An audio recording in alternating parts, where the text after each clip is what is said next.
Okay, we're going to take a couple of minutes to talk about what we mean by collective impact. And I'm here on the Seattle Heart Map. One of the top level ideas is collective impact.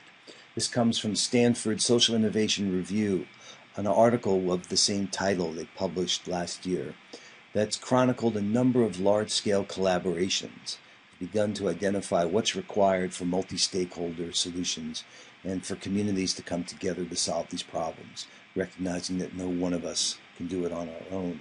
They say there are 5 conditions for collective impact, and those are identified here. There's a common agenda, so where there's a shared vision for what that change is going to be, and some joint approach to solving it with that common understanding. Shared measurement, collecting data, measuring results consistently across all participants to ensure that those efforts remain aligned and that participants can hold each other accountable. The third condition is mutually reinforcing activities. So participant activities must be differentiated while still being coordinated through a mutually reinforcing plan of action. So having that work plan together. The fourth condition is consistent and open communication that's needed across the many players to build the trust, to assure the mutual objectives, and create the common motivation. And the fifth condition that's required is called backbone support. Creating and managing collective impact requires an organization with a staff, specific set of skills to serve as the backbone for the entire initiative and to coordinate participating organizations and agencies. Those are the 5 conditions. There are 3 phases.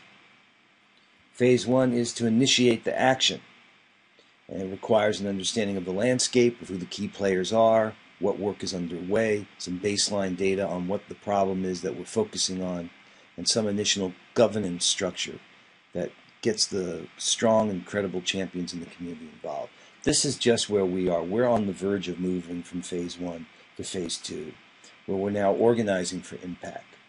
So establishing those common goals and those shared measures, working like with the Happiness Initiative as an example, creating a supporting backbone infrastructure through Compassionate Seattle, and to begin the process of aligning the many organizations involved to meet these shared goals and measures. This is what we're doing with the Heart Map. This is what we're doing by sectors. This is what we'll do for the 6 months from April to October, culminating in an event in October.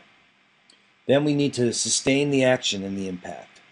It requires that stakeholders pursue prioritized areas for action in a coordinated way, systematically collecting data, putting in place sustainable processes that enable active learning and course correcting as they track progress toward the common goals.